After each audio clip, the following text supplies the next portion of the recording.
তুই সহজে মাথা গরম করিস না কেন, বা মাথা গরম হলেও সেটি সবার সামনে দেখাস না কেন? কারণ মাথা গরম করলেই সামনের জন সুযোগ পেয়ে যাবে আমাকে হারানোর। এটা হলো day number 39, law number 39, stir up waters to catch fish.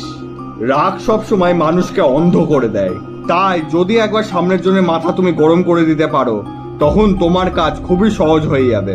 কারণ অ্যাগ্রেসিভ মানুষরা নিজেদের কন্ট্রোল নিজেরা রাখতে পারে না, ফলে তারা নিজেদের জালে নিজেরাই জড়িয়ে পড়ে। রাগে নেওয়া যে কোনো ডিসিশন বা কাজ বেশিরভাগ ক্ষেত্রে ভুল হয়, যা আপনাকে বিপদে ফেলতে পারে। সামনের জনকে পরাস্ত করার সব থেকে ভালো উপায় হলো নিজের মাথা ঠান্ডা রেখে সামনের জনের মাথা গরম করে দেওয়া। ফলে সে নিজের কন্ট্রোল হারিয়ে ফেলবে এবং সমস্ত কন্ট্রোল আপনার হাতে চলে আসবে।